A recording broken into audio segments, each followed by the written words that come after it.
here we are. This is Sex Love Psychedelics, and I'm your host, Dr. Kat.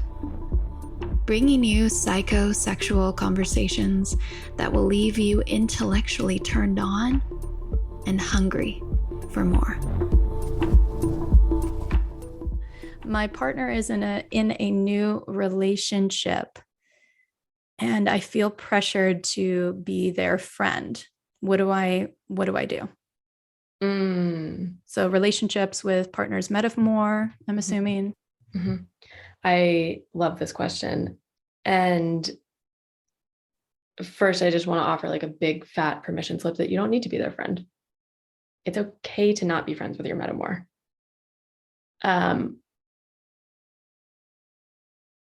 The other thing that comes up for me is wanting to understand like where the pressure is coming from, right? If that pressure is coming from the metamour, if that pressure is coming from the partner, if that pressure is coming from you feeling like everyone has to like you, like those all kind of need different things, right?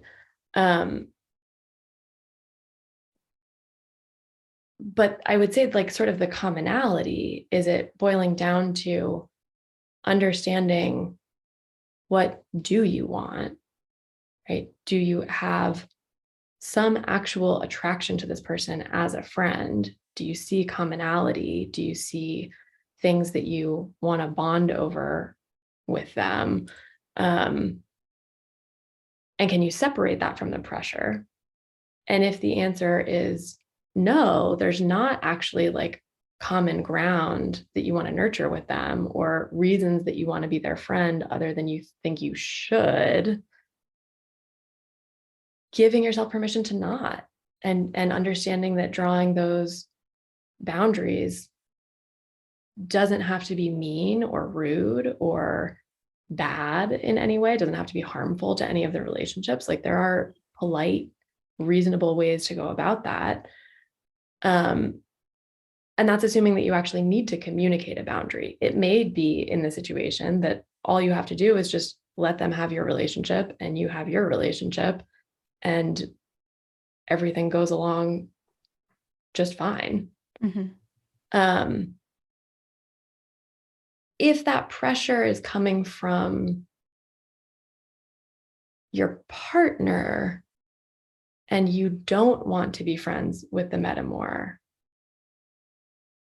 I think there's some conversations to dig into there, right? Of like, does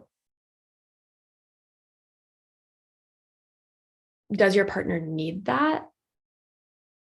And for what reasons? And if you're feeling resistance, we want to understand what that resistance is about. There are a lot of people who have some resistance to a metamour at first, and some of that is just some self-protection. Mm-hmm. Some of that is a little bit feeling protective of our partner, right? And for some people in that scenario, spending some time with the metamour and building a friendship with them is actually a really supportive way to move through that. For other people, it's like, oh no, this is a person that like I recognize you connect with, but I don't have that thing with them. I don't feel the same way about them. Mm-hmm. I'm happy for you to have your relationship with them, but I'm not going to force a connection that I don't actually feel. So there's some stuff to kind of sort through there. And I mean, it all comes back to like understanding the whys. Right? Yeah. Why the pressure, why the desire, why not the desire.